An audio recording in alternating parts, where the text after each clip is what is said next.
हाय नमस्कार विद्यार्थी मित्रांनो, मी प्राध्यापक संतोष पाटील गायकवाड, कर्तव्य कॉमर्स क्लासेस लोहा. आपण कालच्या मागच्या पिरियडला हेनरी फ्युएल यांची थोडीफार माहिती शिकवलेली आहे. आपल्या ओसी विषयाचं प्रकरण पहिलं चालू आहे, व्यवस्थापनाची तत्वे. तर या व्यवस्थापनाची तत्वे या प्रकरणामध्ये आपण हेनरी फ्युएल यांची थोडीफार माहिती शिकवलेली आहे. जे विद्यार्थी याच्या अगोदरचा पिरियड त्यांनी पाहिलेला नाही, मी डिस्क्रिप्शनमध्ये त्याची काय करेल लिंक पाठवेल, तुम्ही ते व्हिडिओ पाहू शकता. ओके, तर आज आपल्याला हेनरी फ्युएल यांची माहिती अगोदरच्या पिरियडला झालेली आहे. तर हेनरी फ्युएल यांनी कोणते कोणते व्यवस्थापनाचे 14 तत्व कोणते सांगितलेले आहेत, हे आज आपल्याला काय करायचे, त्यांचे 14 तत्व शिकायचे आहेत. तर हेनरी फ्युएल यांची व्यवस्थापनाची 14 तत्व कोणते कोणते आहेत, तर हे 14 तत्व या ठिकाणी दिलेले आहेत. तर हेनरी फ्युएल हे प्रत्येक तत्वामध्ये नेमकं काय म्हणतो तर आपण ते शिकूया. पहा, तर पहिलं तत्व सांगितलं त्यांनी कामाच्या विभागणीचे तत्व. तर हेनरी फ्युएल यांच्या मते कामाचे आपण छोटे छोटे काय केले पाहिजे, भाग केले पाहिजे. छोटे छोटे भाग किंवा त्याला आपण छोटे छोटे काय म्हणू शकता, विभाग.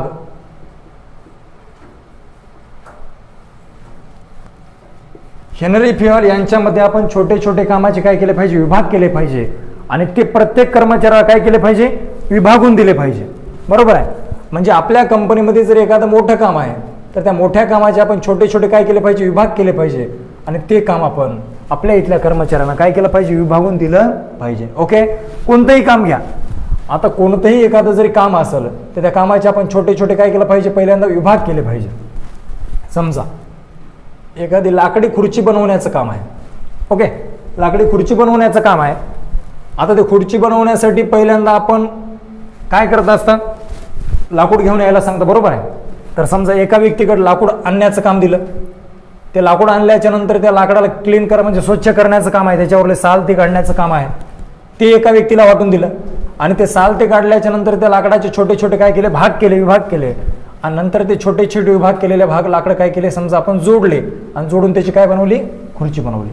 म्हणजे मला सांगा, लाकडं आणण्याचं काम, त्याला क्लीन करण्याचं काम, त्याच्यानंतर छोटे छोटे पार्ट करण्याचं काम आणि नंतर ते पार्ट एकत्र जोडून काय करायचं काम, खुर्ची करण्याचं काम. असं एक जे मोठं काम होतं त्या ह्या कामाचे छोटे छोटे काय केले पाहिजे, विभाग केले पाहिजे. आणि हे विभाग प्रत्येकांना काय केले पाहिजे, वाटून दिले पाहिजे. असं कोणाचं म्हणणं आहे, हेनरी फ्युएल.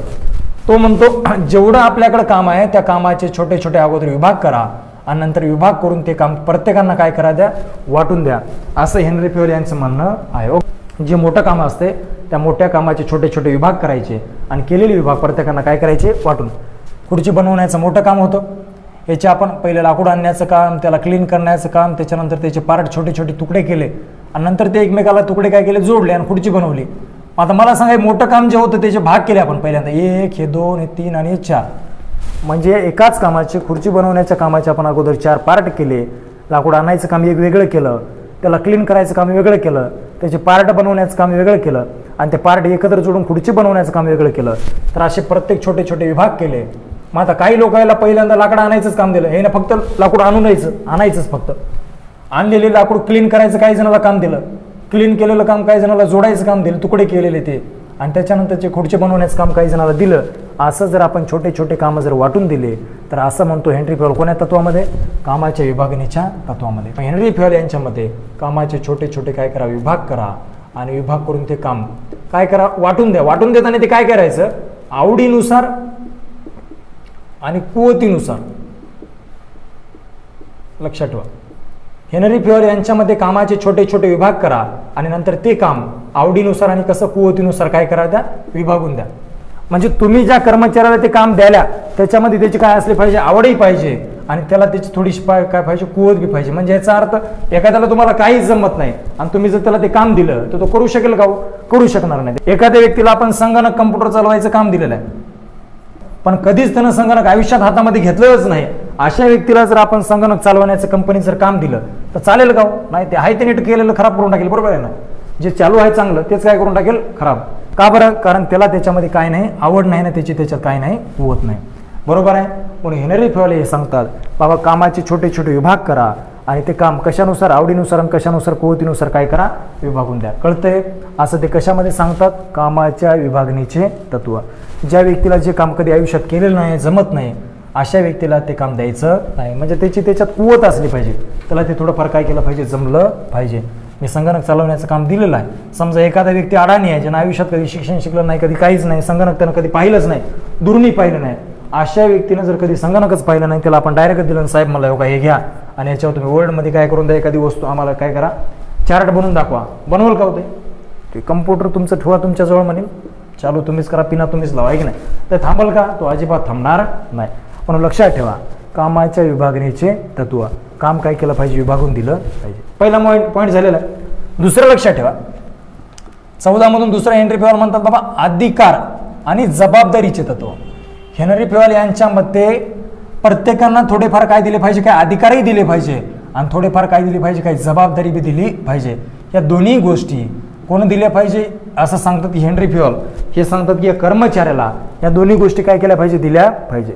म्हणजे त्याला फार थोडीफार काय द्या, जबाबदारी बी द्या आणि जबाबदारी सोबत त्याला काय द्या, काही अधिकार बी द्या. समजा हे उदाहरण घ्या, ही एक व्यक्ती आहे कर्मचारी. त्या कर्मचाऱ्याला तुम्ही सांगितलं बाबा एका दिवसामध्ये 10 खुर्ची बनवून दे. एका दिवसामध्ये किती खुर्ची? 10 खुर्ची बनवून दे. आता एका दिवसामध्ये 10 खुर्ची बनवून दे असं तुम्ही त्याला आदेश दिला, ऑर्डर दिला, तर तुम्ही त्याच्यावर तेवढी जबाबदारी टाकली, बरोबर आहे? आता मला सांगा, तुम्ही त्याला 10 खुर्च्या बनवून देण्याची जबाबदारी दिलेली आहे, तरी जबाबदारी पूर्ण करण्यासाठी त्याला जेवढे काही अधिकार लागतात त्याला तेवढे काय दिले पाहिजे, अधिकारही दिले पाहिजे. म्हणून लक्षात ठेवा, कर्मचाऱ्याला जबाबदारी देत असताना, काय देत असताना, जबाबदारी देत असताना काही काय दिले पाहिजे, अधिकारही दिले पाहिजे. असं म्हणणं कोणाचं आहे? तर असं म्हणणं कोणाचं आहे? हेनरी फेवाल यांचं म्हणणं आहे. ते म्हणतात फक्त जबाबदारी देऊन चालत नाही, तर त्यासोबत अधिकारही दिले पाहिजे. म्हणून किती गोष्टी झाल्या? 2. एक म्हणजे कामाच्या विभागणीचे तत्व, काम विभागून दिलं पाहिजे, आणि दुसरं कर्मचाऱ्याला जबाबदारीही दिली पाहिजे आणि त्यासोबत काय दिले पाहिजे, अधिकारही दिले पाहिजे. नंबर 3चं तत्व आहे बघा, शिस्तीचे तत्व. कशाचे तत्व? शिस्तीचे. आता सगळ्यांना शिस्त काय असते नेमकं माहीतच असेल, कारण तुम्ही प्रत्येक कॉलेजमध्ये शाळेमध्ये गेल्याच्या तिथं आपण कशानुसार राहता, शिस्तीनुसार राहता, बरोबर आहे? तर शिस्त कशाला म्हणतात त्याची एक व्याख्या आहे सोपी.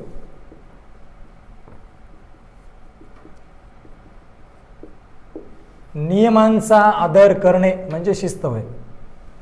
काय हो शिस्तीची व्याख्या? कधी ऐकली नसेल तुम्ही. शिस्त फक्त ऐकलं असेल, शिस्त पाळा, शिस्त पाळा. नेमकं पाळा म्हणजे काय, घरी पाळायची थोडीच आहे.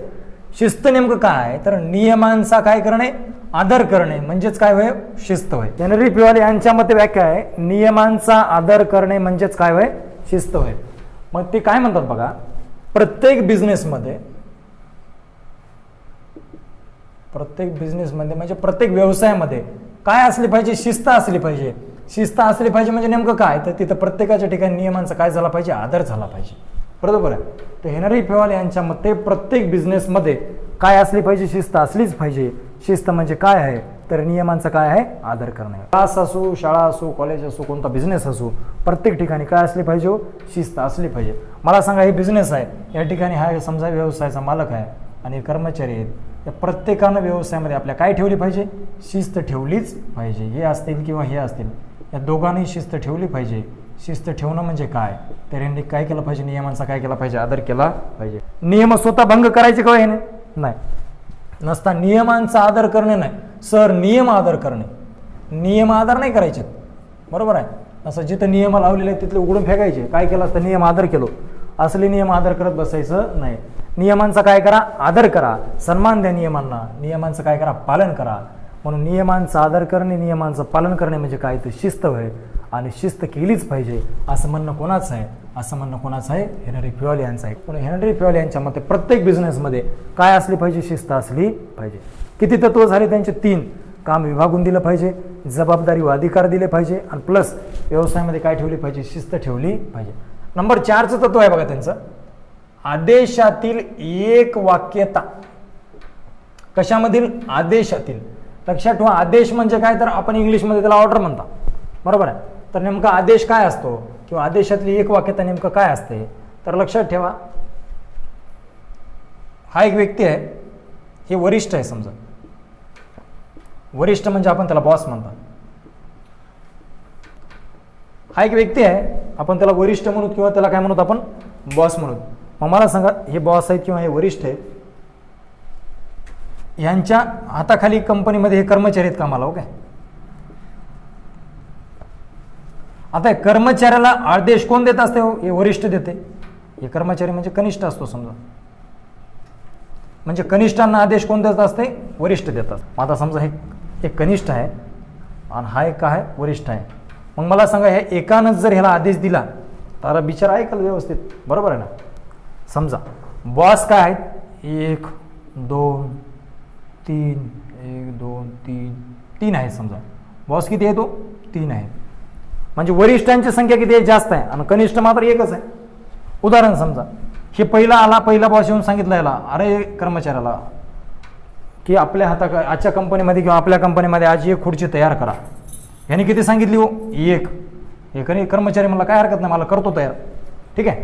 हे दुसरा आला, यानं सांगितलं, अरे तू किती खुर्च्या तयार करास, ते मला ते मला कोणं सांगितलं, हे मला पहिल्या मालकानं, ते मला अजिबात त्यांचं ऐकायचं नाही. एक खुर्ची तयार करायची नाही, तू 10 खुर्च्या तयार कर, ते मला काय हरकत नाही, मला तुमचं ऐकतो, 10 करतो. हे तिसरा आला, हे मला तू नेमकं काय करालास रे, ते मला खुर्च्या तयार करावं, ते मला तुला कोणं सांगितलं, हे मला पहिल्या आणि दुसऱ्या मालकानं सांगितलं, ते मला त्याला काय कळतं, तू अजिबात तेच ऐकायचं नाही, एकही खुर्ची तयार करायची नाही, बस शांत बस माटी घाल मला. मग आता मला सांगा, हे येऊन वेगळं सांगायला, हे येऊन वेगळं सांगायला, हे येऊन वेगळं सांगायला, हा एकत्र बसेल का, गोंधळून गेलं, या टेन्शनमध्ये चालत. मग आता मला सांगा, कर्मचारी टेन्शनमध्ये आला ना, कशामुळे आला बरं, कारण अनेक बॉस आहेत ना, जे आदेश त्याला येत आहेत ते आदेश सारखे येत आहेत का, नाही, आदेश काय होत आहेत, वेगवेगळे येत आहेत. आणि जेव्हा जेव्हा कर्मचाऱ्याला ते आदेश वेगवेगळे येतात तर त्याला तेव्हा ते काय करत नाही, कंपनीमध्ये चांगलं काम करू शकत नाही. म्हणून हेनरी फ्युएल काय सांगतात, बाबा आदेशामध्ये काय असली पाहिजे, एक वाक्यता असली पाहिजे. एक वाक्यता म्हणजे काय, आदेश एकानंच दिले पाहिजे. समजा ही एक व्यक्ती आहे, वरिष्ठ, आणि हा एक कनिष्ठ आहे. मग ह्या कनिष्ठाला एका वरिष्ठांना आदेश द्या, म्हणजे एक वरिष्ठ आणि एकच कनिष्ठ. म्हणून हेनरी फ्युएल यांच्या मते एका कनिष्ठास एकाच वरिष्ठांना आदेश दिले पाहिजे, त्याला म्हटलं जातं आदेशातील एक वाक्यता. मग तुम्हाला प्रश्न परीक्षेमध्ये विचारला जातो, आदेशातील एक वाक्यता म्हणजे एक व्यक्ती, एक वरिष्ठ किंवा एक व्यक्ती अनेक वरिष्ठ, असं विचारलं जातं, बरोबर आहे. मग आता मला सांगा, एक व्यक्ती एक वरिष्ठ उत्तर बरोबर आहे का, एक व्यक्ती अनेक वरिष्ठ बरोबर आहे. अनेक वरिष्ठ असता कामा नाही, एकच वरिष्ठ असला पाहिजे आणि एकाच वरिष्ठांना काय केलं पाहिजे, आदेश दिले पाहिजे, तरच आपला कर्मचारी चांगलं काम करेल, अन्यथा काम करणार नाही. उदाहरण तुम्ही तुमच्या घरचंच लक्षात ठेवा. तुम्ही आत ये, समजा पप्पा येऊन सांगायचे, बापू अभ्यास कर, भाऊ येऊन सांगायला अभ्यास केला असतो बघ मार देईल मला, तुम्ही म्हणलं ठीक आहे सोडून दिला अभ्यास आजपासून. आई येऊन म्हणली नाही बापू अभ्यास कर माय, पुन्हा बहीण आली म्हणली अभ्यास केला असतो बघ मार देईल पुन्हा. म्हणजे आता मला सांगा, तुम्हाला आदेश देणारे भरपूर झाले ना, तुम्ही मला शिक्षण शिकायचं नाही, दिली शाळा सोडून आपण आजपासून. असं जर तुम्हाला आदेश देणारे जर जास्त झाले तर तुम्ही टेन्शन घ्यायचं. म्हणून लक्षात ठेवा, आदेश देणारा एकच असला पाहिजे, म्हणून त्याला म्हणायचं एक व्यक्ती एक वरिष्ठ. असं कोण म्हणतंय, हेनरी फ्युएल म्हणतात. किती तत्व झाले मग, 4. तर 5व्या नंबरचा बघा, निर्देशनातील एक वाक्यतेचे तत्व. इथं होतं आदेशातील एक वाक्यता, इथं आहे निर्देशनातील एक वाक्यता. ओके, आदेश म्हणजे ऑर्डर, ऑर्डर हे कोण दिले पाहिजे, एकाच व्यक्तीने दिले पाहिजे. आणि त्याच्यानंतर आहे निर्देशन, निर्देशनला आपण साध्या भाषेत म्हणू शकता मार्गदर्शन.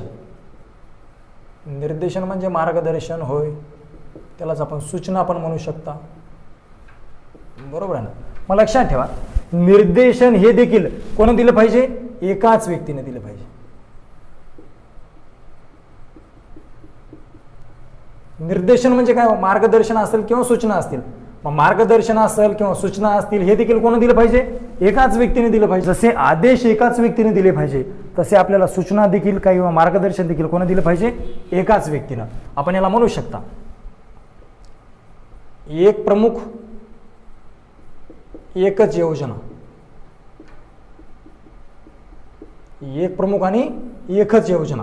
म्हणजे याच्यात लक्षात ठेवा, आपल्या कंपनीमध्ये एकच प्रमुख असला पाहिजे आणि त्याची एकच काय असली पाहिजे, योजना असली पाहिजे. म्हणजे लक्षात ठेवा, आता समजा हे वरिष्ठ आहे, बॉस आहे, बॉस,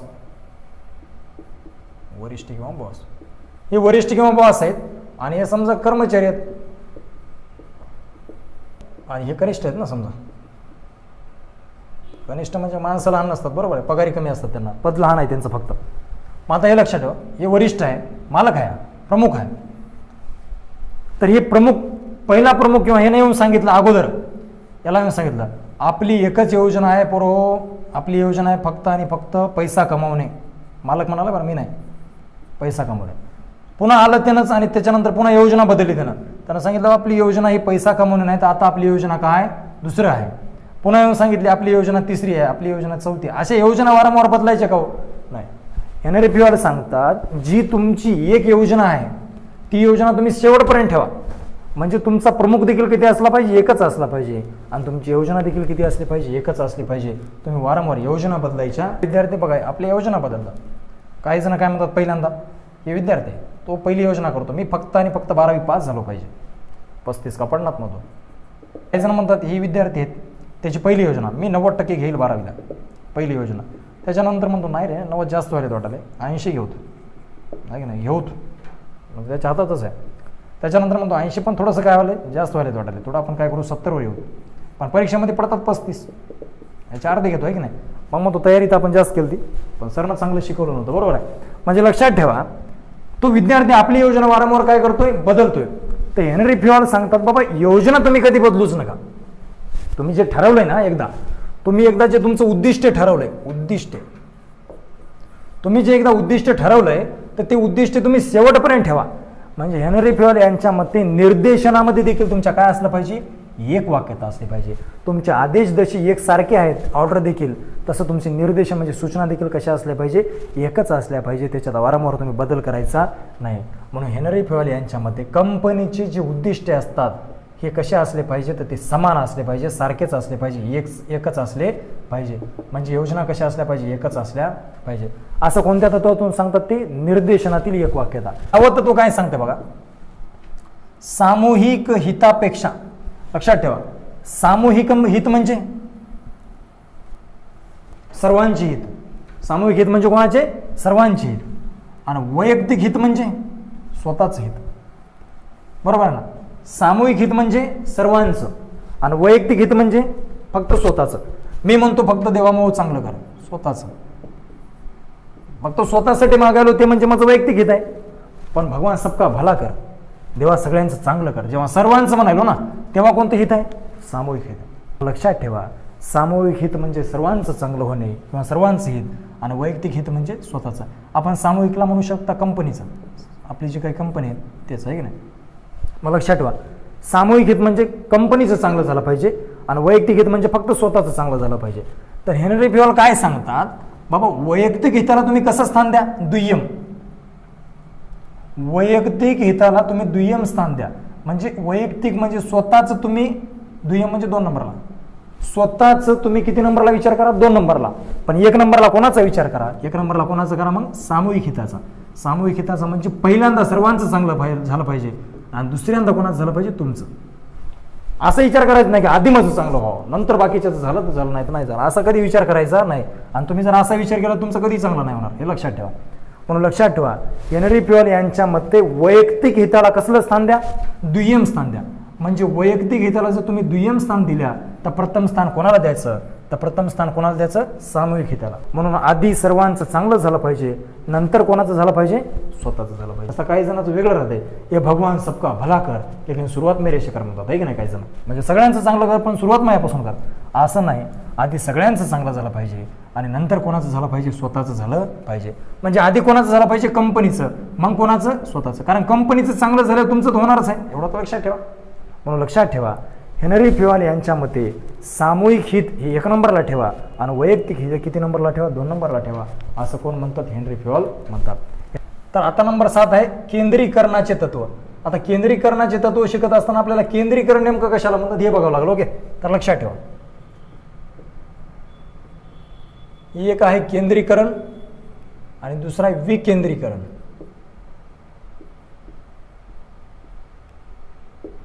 आता या 2 गोष्टी जर तुम्हाला कळाल्या ना तुम्ही इथे जिंकलाय.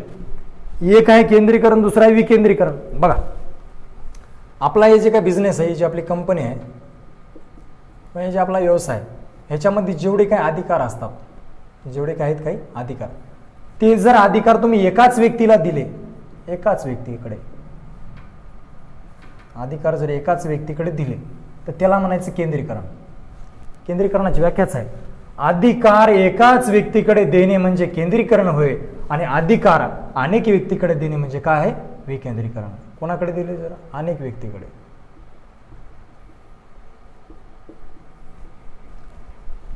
अधिकार बरं का, अधिकार एकाच व्यक्तीकडे देणे म्हणजे केंद्रीकरण होय आणि अधिकार अनेक व्यक्तीकडे देणे म्हणजे काय, विकेंद्रीकरण. मग आता केंद्रीकरण विकेंद्रीकरण नेमकं कुठं वापरलं जातं? आता याला हेनरी प्युअल याच्यातून नेमकं काय सांगायचं होतं ते काय म्हणतात बघा. हेनरी प्युअल यांचं मत, त्यानं व्याख्या तर सांगितलं दोन्हीच्या. अधिकार एकाच व्यक्तीकडे असणे म्हणजे केंद्रीकरण होय, अधिकार अनेक व्यक्तीकडे असणे म्हणजे विकेंद्रीकरण होय. तर ह्यांनी सांगतात जेव्हा जेव्हा व्यवसाय तुमचा छोटा राहील, व्यवसाय कसा राहील, छोटा, तेव्हा तेव्हा केंद्रीकरण वापरलं जातं आणि जेव्हा जेव्हा व्यवसाय मोठा राहील तेव्हा तेव्हा काय केलं जातं, विकेंद्रीकरण वापरलं जातं. बरोबर ना. जर व्यवसाय आपला कसा असेल, छोटा असेल, तर तिथं काय वापरावं, केंद्रीकरण, म्हणजे तिथे अधिकार एकाच व्यक्तीकडे द्यायला काही हरकत नाही. पण जर आपला व्यवसाय कसा असेल, मोठा असेल, तर तिथं मात्र काय वापरलं पाहिजे, विकेंद्रीकरण वापरलं पाहिजे. म्हणजे तिथं अधिकार कसे दिले पाहिजे, अनेक व्यक्तीकडे दिले पाहिजे. छोटा आणि मोठा नेमकं म्हणजे काय बघा, आपली पानटपरी आहे, बरोबर आहे, आपण पानमहल म्हणतात त्याला, पानपट्टी म्हणतात त्याला साध्या भाषेत. पानपट्टी आहे, आपला बिझनेस छोटा आहे ना, छोटा बिझनेस आहे आपला, पानटपरी आहे. आता छोटा बिझनेस आहे तिथं अधिकार कोणाकडे दिले पाहिजे, एकाच व्यक्तीकडे. अधिकार हे कोणाकडे दिले पाहिजे, एकाच. त्या पानटपरीचा मालक तोच असला पाहिजे, त्याच्याकडेच अधिकार, उधार द्यायचं की नाही द्यायचं, काय ज्या गोष्टी असतात. अधिकार मात्र कसे आहेत तिथं, एकाच व्यक्तीकडे. तिथं 5-50 लोकांकडे अधिकार देऊन जमते का, नाही. मालकाची एक तिथं ठेवा, जास्त लोकांकडे अधिकार द्यायची काही गरज नाही. पण जर तुमचा समजा व्यवसाय जर तिथं मोठा असेल, समजा तुमची कंपनी आहे, कंपनी बिझनेसमध्ये अनेक मोठी कंपनी आहे समजा, आता तिथं जर कंपनी मोठी असेल, तिथे एकाच व्यक्तीकडे अधिकार द्यायला जमतात का? या कंपनीमध्ये हजारो लोक कामाला आहेत, बरोबर आहे. आता हजारो लोक कामाला आहेत, तर एकाच व्यक्तीकडे अधिकार द्यायला जमतात का? नाही. तिथं मात्र तुम्हाला काय वापरावं लागेल, विकेंद्रीकरण वापरावं लागेल, कारण तुमचा व्यवसाय कसा आहे, मोठा आहे. म्हणून हेनरी प्युअल यांच्या मते जेव्हा जेव्हा व्यवसाय मोठा राहील तेव्हा तेव्हा विकेंद्रीकरण वापरावं आणि जेव्हा जेव्हा व्यवसाय छोटा राहील तेव्हा तेव्हा केंद्रीकरण वापरावं. केंद्रीकरण म्हणजे काय, तर अधिकार एकाच व्यक्तीकडे असणे. त्याला आपण अधिकार एकवटणे पण म्हणतात बरं का. अधिकार एकवटणे, एकवटणे म्हणजे एकाकडेच, एकाच हातात. अधिकार एकवटणे म्हणजे विकेंद्रीकरण होय, कळलं. आणि अधिकार अनेक व्यक्तीकडे असणे म्हणजे काय, विकेंद्रीकरण होय. केंद्रीकरण छोट्या व्यवसायात, विकेंद्रीकरण मोठ्या व्यवसायात. काय अडचण इथपर्यंत कोणाला, केंद्रीकरण छोटा आहे म्हणायचं आणि विकेंद्रीकरण कसं आहे म्हणायचं, मोठा आहे. तर किती झाले हो तत्व, 7. अर्ध तुम्ही पूर्ण केलं. जर 7 मध्ये काय अडचण असेल तर व्हिडिओ पाठीमागे करून पुन्हा ऐकू शकता. 8 नंबरचं तत्व आहे बघा, मोबदला तत्व. यालाच आपण पगारीचे तत्व पण म्हणू शकता.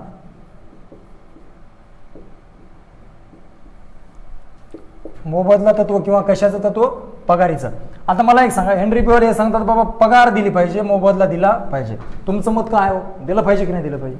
आपल्या कंपनीमध्ये एखादा व्यक्ती कामाला आलाय, त्यानं आपल्या इथं 8 दिवस 15 दिवस 1 महिना काम केलं, नंतर त्याला पगार दिली पाहिजे की बाहेर हाकललं पाहिजे नंतर असं नाही. हेनरी प्युअल सांगतात बाबा पैसे तुम्ही मोबदला त्याला दिला पाहिजे. ज्यानं आपल्याकडे काम केलं त्याला त्याच्या कामाचा काय दिला पाहिजे, मोबदला दिला पाहिजे, पगार दिली पाहिजे. लक्षात ठेवा, एखाद्या व्यक्तीनं जास्त दिवस काम केलं, 12 महिने, एखाद्यानं त्यानं 8 महिने केले, एखाद्यानं 10 महिने केले, इतके दिवस काम केले तितक्या दिवसात त्याला काय दिला पाहिजे, मोबदला दिला पाहिजे. असं म्हणणं कोणाचं आहे, तर असं म्हणणं कोणाचं आहे, हेनरी प्युअल यांचं आहे. हेनरी प्युअल यांच्या मते प्रत्येक कर्मचाऱ्याला काय दिला पाहिजे, मोबदला दिला पाहिजे. मोबदला कशाचा दिला पाहिजे, त्याच्या कामाच्या बदल्यात दिला पाहिजे. कशाच्या बदल्यात दिला पाहिजे, कामाच्या बदल्यात. मोबदला देताना काय बघून दिलं पाहिजे, काम बघून दिलं पाहिजे, संबंध बघून नाही दिले पाहिजे. संबंध, रिलेशन हे बघायचं नाही बिलकुल. आता मला सांगा, कंपनीमध्ये जे व्यक्ती कामाला आहेत आपल्याकडे, त्यांचं काय बघून मोबदला दिला पाहिजे, काम बघून दिला पाहिजे. संबंध बघून द्यायचे का नाही. हे कंपनीचा मालक आहे, हे दोघं जण त्याच्या हाताखाली कर्मचारी आहेत समजा. हे नावाचा आणि हे बी नावाचा. हे नावाचा त्याचा सोयऱ्याचा पोरगा आहे, त्याच्या बायकोचा भाऊच आहे समजा, नाही मेवना आहे. आणि हे त्याचा दूरचा आहे, रिलेशनमधला नाही त्याच्यात. आता हे नावाचा व्यक्ती त्याच्यात बायकोचाच भाव आहे, त्याचा मेवनाच आहे, आणि हे त्याचा कोणी रिलेशनमधला नाही. पण आता मला सांगा, ए पेक्षा बी हा काम कसा करतो, जास्त करतो, कळते. ए पेक्षा बी कसा काम करतो, जास्त. तर बीनं काम जर जास्त केलं तर बीला पगार बी कसा मिळाला पाहिजे, मोबदला कसा मिळाला पाहिजे, जास्त. पण हे मालक थोडा चॅप्टर होता, हे काय करायचं, बीला तेवढा जास्त द्यायचाच नाही. काय याच्या हे रिलेशनमधलं होतं का, नाही. हे याला जास्त द्यायचं का, तर ह्याच्या बायकोचा भाव होता. मग मला सांगा, मालक काम बघू लागला का, नाही, मालक संबंध बघू लागला. म्हणून हेनरी प्युअल सांगतात, मोबदला देताना, पगार देताना संबंध बघायचे नाहीत, तर काम बघून द्या. म्हणून मोबदला संबंधावर दिला जात नाही, तर मोबदला कशावर दिला जातो, कामावर दिला जातो. असं म्हणणं माझं नाही, असं म्हणणं कोणाचं आहे, हेनरी प्युअलचं. हेनरी फ्युएल यांच्या मते मोबदल्याचे तत्व किंवा पगारीच्या तत्वामध्ये पगार देत असताना मोबदला देत असताना संबंध बघू नका, तर काय बघा काम. 8 झाले, कळालं किती झाले 8. थोडं फास्ट घ्यायला. नेक्स्ट, अधिकार साखळीचे तत्व. कशाचं आहे हो? अधिकार साखळीचे तत्व. आता नेमकं अधिकार साखळीच कशाला म्हणतात हे शिकवावं लागेल. बघा मग नेमकं अधिकार साखळी काय भानगड आहे.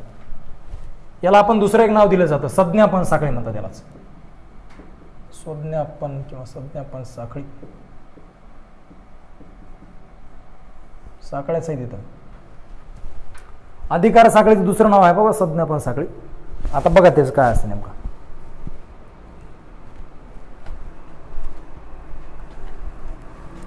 हे लक्षात ठेवा, व्यवस्थापक,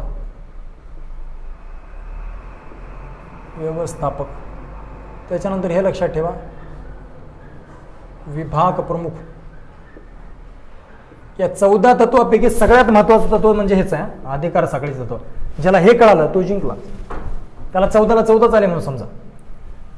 पहिला आहे व्यवस्थापक, दुसरा आहे विभाग प्रमुख, तिसरा आहे पर्यवेक्षक, पर्यवेक्षक, चौथा आहे फोरमन,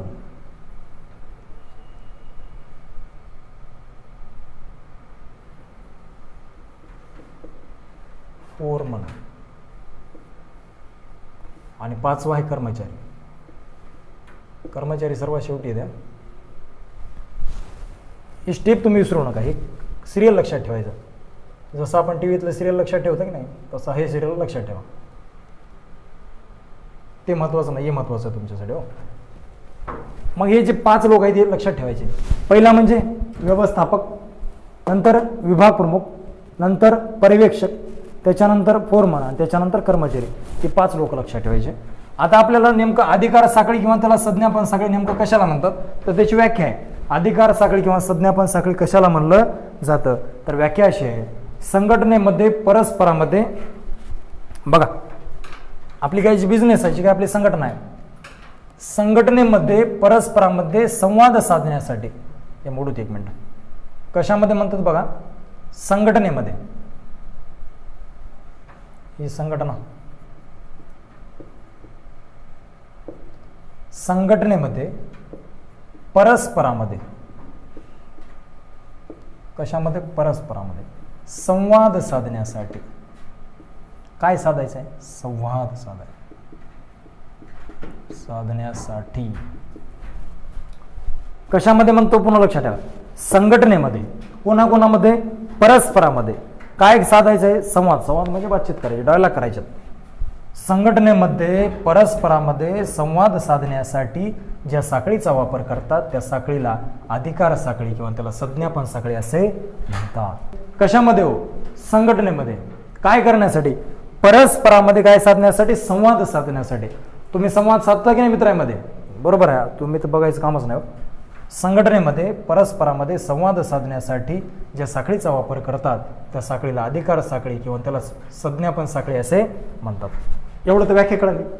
आता बघा, लक्ष द्या, व्यवस्थापकानं एखादी गोष्ट जर कर्मचाऱ्याला सांगायची असेल, समजा व्यवस्थापकानं काय केलं, अगोदर कर्मचाऱ्याला 100 रुपये पगार होती दिवसाला, तर आता त्याच्यात 50 रुपये वाढवून किती रुपये केली, 150 रुपये केली. आता हे जे 50 रुपये वाढवले हे व्यवस्थापकानं सांगितलं बाबा विभाग प्रमुखाला. त्यानं सांगितलं कर्मचाऱ्याचे आपण 50 रुपये वाढवलेले आहेत.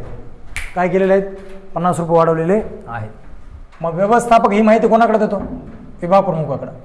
विभाग प्रमुख ही माहिती कोणाकडे घेऊन येतो, पर्यवेक्षकाकडे. पर्यवेक्षक ही माहिती कोणाकडे घेऊन येतो, फोरमनकडे. आणि फोरमन नंतर ही माहिती कोणाकडे घेऊन येतो, कर्मचाऱ्याला. आणि सांगतो व्यवस्थापकानं तुमचे 50 रुपये काय केलेले आहे, वाढवलेले आहेत.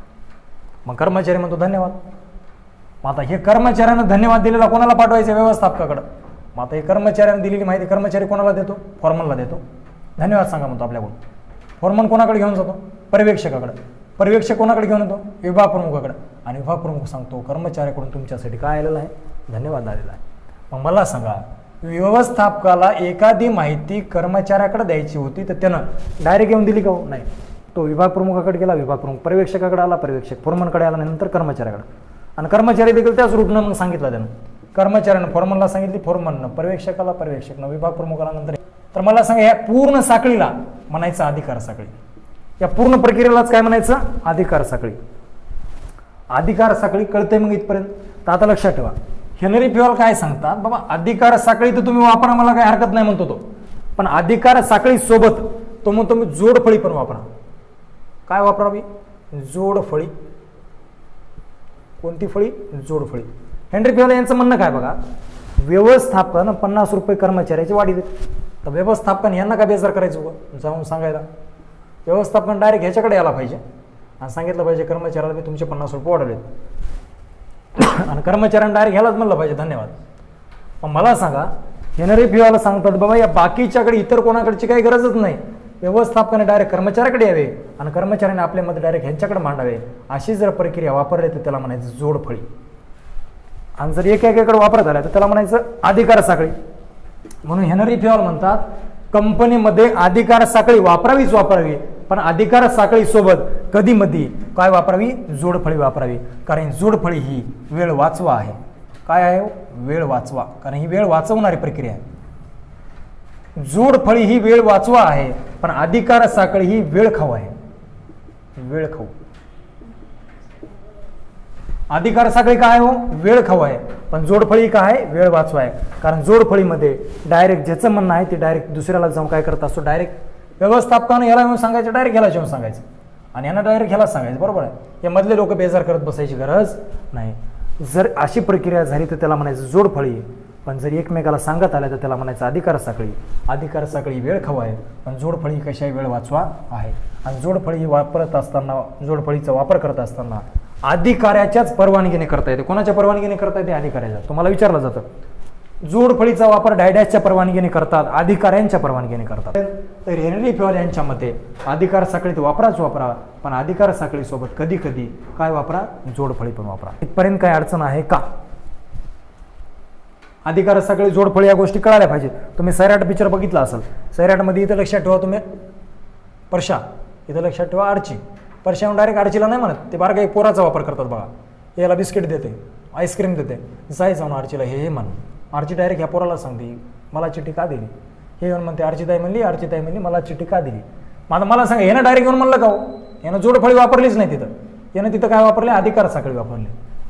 आपण पिक्चर बघत असताना उघड दुसऱ्या काय गोष्टी बघायच्या नाही. आपण त्या पिक्चरमधून आपलं काय आहे नेमकं हे बघायचं. ओके, आपल्या विषयाशी रिलेटेड काय आहे तिथं देखील त्याने आपल्याला अधिकार साखळीने जोडफळी सांगितलेली आहे. तर अशा पद्धतीनं अधिकार साखळीचा पॉईंट कळाला का? अधिकार साखळीचं दुसरं नाव आहे संज्ञापन साखळी. व्याख्या आहे संघटनेमध्ये परस्परांमध्ये संवाद साधण्यासाठी ज्या साखळीचा वापर करतात त्याला अधिकार साखळी म्हणतात. हेनरी फ्युअल यांच्या मते अधिकार साखळीसोबत कधी कधी जोडफळीचा वापर केला पाहिजे, कारण जोडफळी ही वेळ वाचवा आहे, पण अधिकार साखळी कशाही वेळ खाऊ आहे. जोडफळी वापरण्यासाठी अधिकाऱ्याची परवानगी घ्यावी लागते. तर यानंतरचा मुद्दा बघा 10 नंबरचा सुव्यवस्थेचे तत्व. कशाचे तत्व? सुव्यवस्था. आता नेमकं सुव्यवस्था म्हणजे काय? आपण कधी ऐकलं असेल माणसानं व्यवस्थित असलं पाहिजे. कसं असलं पाहिजे? व्यवस्थित. प्रत्येक जागा ही कशी ठेवली पाहिजे? व्यवस्थित ठेवली पाहिजे. तर बघा मग सुव्यवस्था. प्रत्येक गोष्टीसाठी योग्य जागा, प्रत्येक गोष्टीसाठी योग्य जागा, प्रत्येक गोष्ट नियोजित जागेवर, प्रत्येक गोष्ट नियोजित जागेवर, याला म्हणायचं सुव्यवस्था. व्याख्याच आहे त्याची डेंजर. प्रत्येक गोष्टीसाठी योग्य जागा. जागा कशी असली पाहिजे हो? योग्य असली पाहिजे. कोणासाठी असली पाहिजे? प्रत्येक गोष्टीसाठी. मग मला सांगा योग्य जागा बी असली पाहिजे आणि प्रत्येक गोष्ट नियोजित काय असली पाहिजे? जागेवर.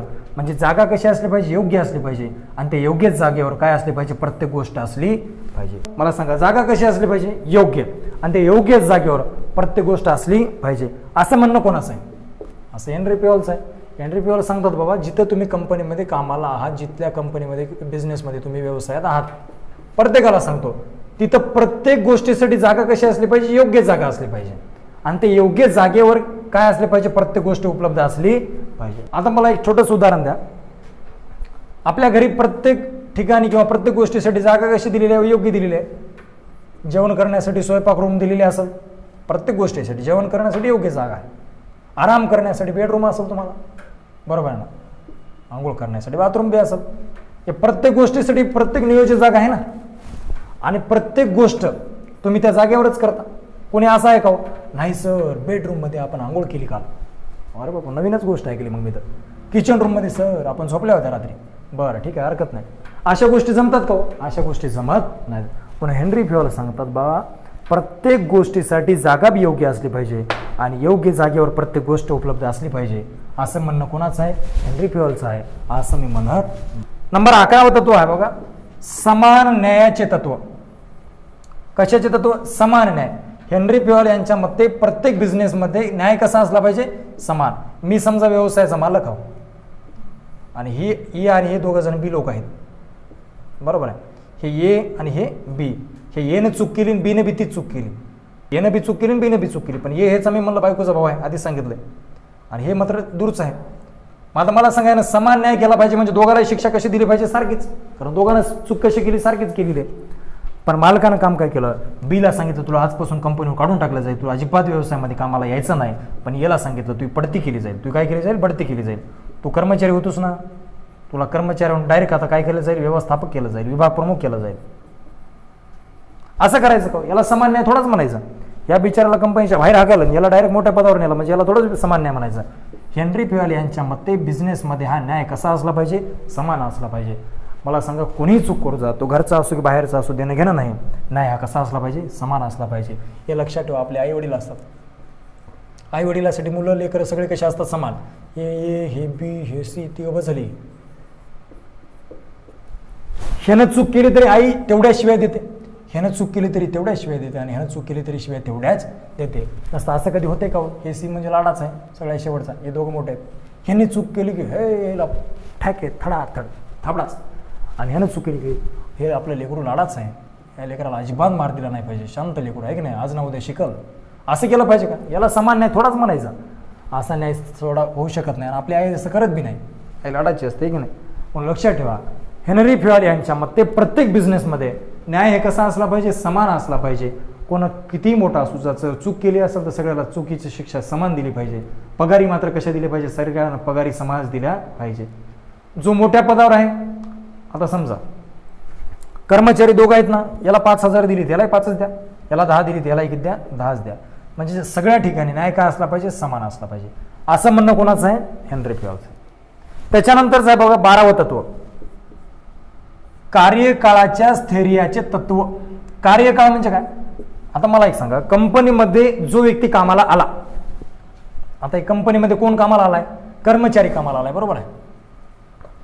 आता कंपनीमध्ये कर्मचारी कामाला आला, तर कर्मचारी कामाला आल्याच्यानंतर तो पहिल्यांदा कंपनीमध्ये कामाला आल्याच्यानंतर त्याला जर तुम्ही म्हणल्या तुला फक्त आमच्या कंपनीमध्ये 1च महिना काम भेटेल, 1 महिन्याच्या नंतर तुला आमची कंपनी सोडावं लागेल, तर तो तुमच्या कंपनीत काम करेल का?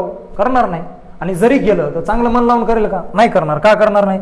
तो काय विचार केलेला, बाबा ह्या कंपनीमध्ये मला फक्त 1 महिना काम करायचं, 1 महिन्याच्या नंतर मला कंपनी सोडायची. असं जर त्याच्या डोक्यात पीठ बसलं तर तुमच्या कंपनीमध्ये चांगलं काम करणार नाही. म्हणून हेनरी फ्युएल सांगतात, जेव्हा जेव्हा तुमच्याकडे एखादा व्यक्ती कंपनीमध्ये कामाला येईल, तुम्ही तेव्हा त्याला कार्यकाळ कसा आहे म्हणून सांगा? स्थिर आहे म्हणून सांगा. म्हणजे जितके दिवस त्याला तिथं काम करण्याची इच्छा राहील तितके दिवस त्यानं काय केलं पाहिजे? काम केलं पाहिजे. म्हणजे तुम्ही व्यवसायाचे मालक आहात, आपल्याकडे एखादा कंपनीत कामाला माणूस आलाय, त्याने विचारलं तुमच्या इथे मला काम किती दिवस आहे, तर त्याला सांगा तुला जितके दिवस करायचे तितके दिवस कर.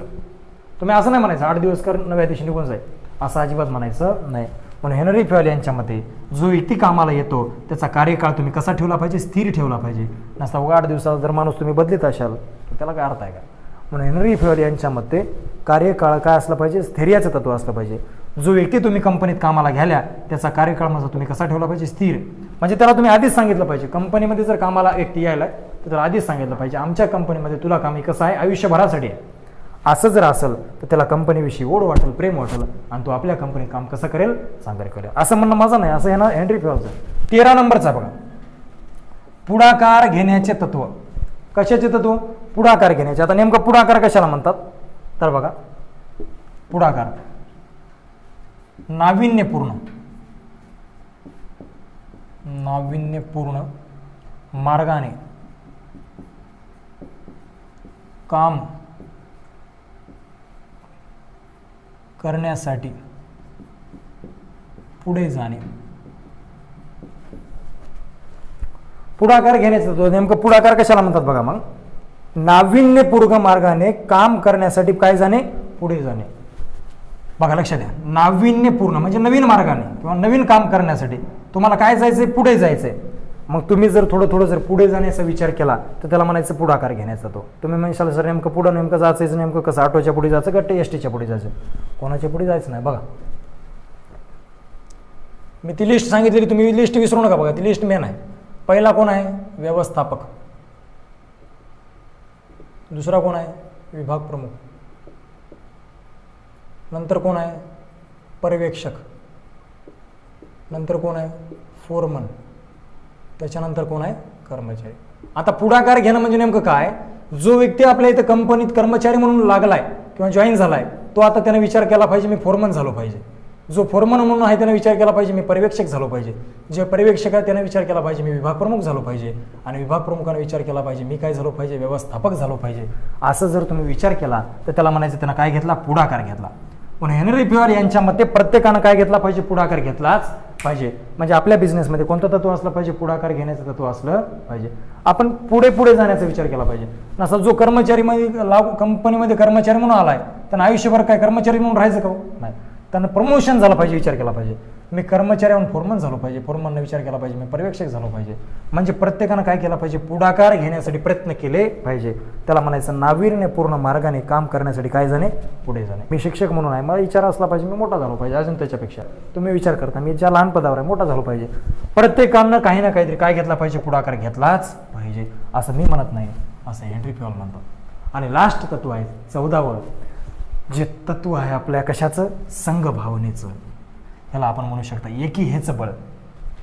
कशाचं तत्व आहे हो, एकी हेच बळ तत्व, किंवा त्यालाच आपण म्हणू शकता संघभावनेचं तत्व. आता लक्षात ठेवा, हेनरी फ्युअर सांगतात की बाबा प्रत्येक आपल्या ह्या बिझनेसमध्ये एकी असले पाहिजे, संघभावना असली पाहिजे. कारण हे व्यवस्थापन हे कसं कृती आहे, सांघिक कृती आहे. सांघिक कृती म्हणजे एकट्यानं केलेलं नाही, सगळ्यांना केलेलं काम आहे. मग हेनरी फ्युअर यांच्या मते व्यवसायामध्ये एकी असली पाहिजे. एकी हेच काय असलं पाहिजे, बळ असलं. म्हणजे नेमकं एकी कशी असली पाहिजे, हा विभाग प्रमुख आहे, हे व्यवस्थापक आहे, हे विभाग प्रमुख आहे, पर्यवेक्षक आहे, फोरमन आहे, कर्मचारी, या सगळ्यामध्ये काय असले पाहिजे, एकी असली पाहिजे. नसतं याने विचार नाही केला पाहिजे मी व्यवस्थापक आहे, मी व्यवसायाचा मालक आहे, याला का बोलू. कर्मचाऱ्याने विचार नाही केला पाहिजे मी छोट्या पदावर आहो, मग अपमान व्हावा, मी असं नाही विचार केला पाहिजे. हे सगळ्या जणांनी विचार केला पाहिजे आपण कोणात एक आहात. असा जर त्याने विचार केला तर त्याला म्हणायचं एकी हेच बळ. म्हणून हेनरी फ्युअर हे सांगतात की आपल्या बिझनेसमध्ये जेवढे कोणते लोक आहेत हे सगळेजण एक असले पाहिजे. कारण एकी हेच काय बळ आहे. ह्याला आपण म्हणू शकता संघभावनेचे. कारण आपल्या व्यवसायामध्ये जी काय आपला बिझनेस आहे त्याच्याविषयी आपल्याला भावना मनामध्ये चांगली असली पाहिजे. आपण सगळे एक हवा अशी भावना असली पाहिजे. तर हे व्यवस्थापक याला 1 लाख रुपये महिना आणि याला बिचाराला 10,000 रुपये महिना. ते 10,000ला 10,000वाला महिना आला की तोंडच मोकळं करू लागलं, आपल्या पुढे चिल्लर आहेत मला, असं जमतंय का, नाही. चिल्लर जरी असला तर माणूसच आहे तो. 10,000 जरी असला तर हे माणूसच आहे, याला 1 लाख असला तर हे माणूसच आहे. बरं, हे बी आणच खाते, हे बी आणच खाते. म्हणून लक्षात ठेवा, हे फक्त चांदीच्या गिलासात का पित असलं, बरोबर आहे. पण हेनरी फ्युअर हे सांगतात प्रत्येक बिझनेसमध्ये एकी हेच बळतत्व असलं पाहिजे. प्रत्येक जण आपण एक हा म्हणून असं काम केलं पाहिजे. असं जर झालं तर हेनरी फ्युअर यांचे सर्व 14 तत्व जर लागू झाले तर तो व्यवसाय अतिशय काय होऊ शकतो, चांगल्या रीतीने चालू शकतो. तर हेनरी फ्युअर यांची व्यवस्थापनाची किती तत्व आहे, तो 14. जर कोणाला काय अडचण असेल तर हेडो पाठीमागे घेऊ आहे का. एक वेळ स्टार्टिंग सांगतो. कामाच्या विभागणीचे तत्व हेनरी फ्युअर सांगतात कामाचे छोटे छोटे विभाग करा, प्रत्येकांना काम विभागून द्या. दुसरं अधिकार आणि जबाबदारीचे तत्व हेनरी फ्युअर सांगतात अधिकार बी द्या, जबाबदारी बी द्या, मान्य आहे. तिसरं शिस्तीचे तत्व, व्यवसायामध्ये काय असले पाहिजे म्हणतात ते शिस्त असली पाहिजे. कारण शिस्तीची व्याख्या सांगितली त्यांना, नियमान सादर करणे म्हणजे शिस्त आहे. चौथा आहे आदेशातील एक वाक्य, आदेश एकाच व्यक्तीने दिले पाहिजे, वरिष्ठ एकच असला पाहिजे, कनिष्ठ एकच असला पाहिजे.